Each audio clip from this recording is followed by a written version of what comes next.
당뇨병이나 비만 같은 만성 질환이 있으면 장기적인 의료비 지출 우려로 인해 미국 이민 비자 발급이 거부될 수 있습니다. 연방항공청은 안전 우려로 인해 전국 40개 주요 공항에서 항공편 운항을 4% 줄이는 명령을 내렸습니다. 연방법원은 셧다운 장기화로 저소득층 식비 지원금을 일부만 집행하려던 연방정부의 계획을 거부하고 전액 지급을 재차 명령했습니다. 장기화되는 연방정부 셧다운 여파와 높은 물가로 인해 미국 소비자 심리가 3년여 만에 가장 어둡게 떨어졌습니다. 하루 3잔 이상 술을 마시는 사람은 술을 전혀 마시지 않는 사람보다 평균 11년 일찍 뇌출혈을 겪는 것으로 나타났습니다. 관세와 안보 협상 내용 문서와 발표가 새로운 안보 이슈를 둘러싼 미국 내 의견 정리 지연 때문에 늦어지고 있습니다. 앞으로 미국 이민 비자를 신청할 때 당뇨병이라 비만 같은 만성 질환이 있으면 비자 발급이 거부될 수 있다고 CBS 방송이 보도했습니다. CBS가 입수한 연방 국무부 새 지침에 따르면 비자 신청자의 건강이 장기적인 의료비 지출을 초래할 수 있다고 판단되면 비자 발급이 거부될 수 있습니다. 국무부는 심혈관 질환, 호흡기 질환, 암, 당뇨병, 대사질환, 신경계 질환, 정신질환을 포함한 특정 질환들은 수십만 달러의 치료비를 초래할 수 있다고 명시했습니다. 이민자가 미국 사회에 공적 부담이 될 소지가 있는지를 보다 세밀하게 평가하라는 취지에서 이 같은 지침을 마련한 것으로 알려졌습니다.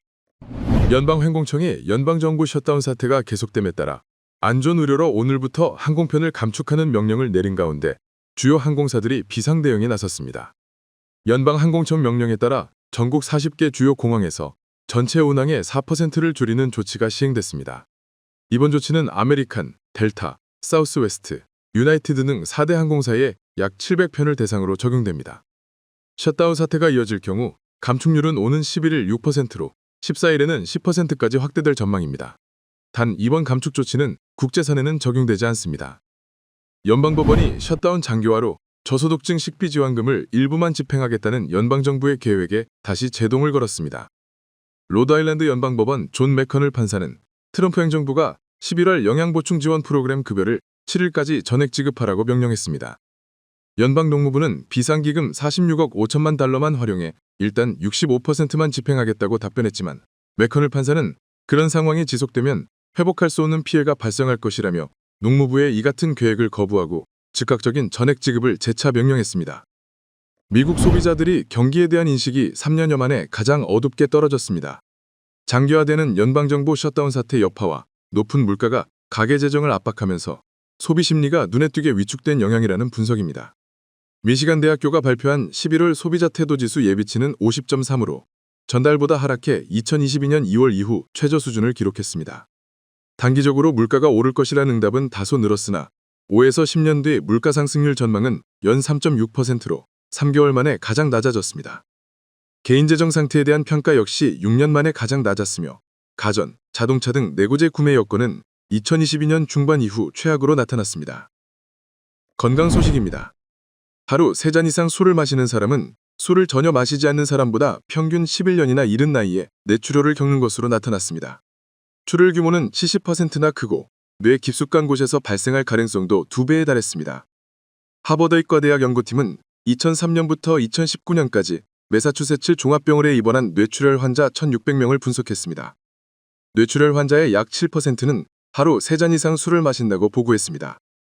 연구진은 과도한 음주가 혈압을 상승시켜 뇌의 미세혈관을 손상하거나 약화한다고 설명했습니다. 연구진은 음주량 감소가 뇌졸중 예방의 핵심이라고 강조했습니다. 한국 뉴스입니다. 경주 한미정상회담에서 관세 협상이 극적 타결되면서 관세와 안보 협상 내용을 문서화한 팩트시트 발표도 초읽기에 들어갔습니다. 대통령실은 발표가 늦어지는 이유에 대해 새로운 안보 이슈를 둘러싼 미국 내 의견이 정리되지 않았기 때문이라고 처음 밝혔습니다. 한국 정부 당국자는 정상회담에서도 원자력 잠수함 건조는 한국에서 하는 걸로 두 정상 간 논의됐고 연료인 농축 우라늄 확보 문제만 미국 측 승인이 필요해 이를 요청한 거라고 밝혔습니다. 김건희 여사 측이 건진 법사를 통해 통일부 측으로부터 받은 걸로 알려진 고가 목걸이에 실사용자를 가려달라며 법원에 DNA 감정을 요청했습니다. 또 재판 중 김 여자가 수백 통의 문자를 주고받았다는 남성 이 씨와의 메시지 일부가 공개되자 김 여자는 갑자기 건강 이상을 호소하며 퇴정했습니다.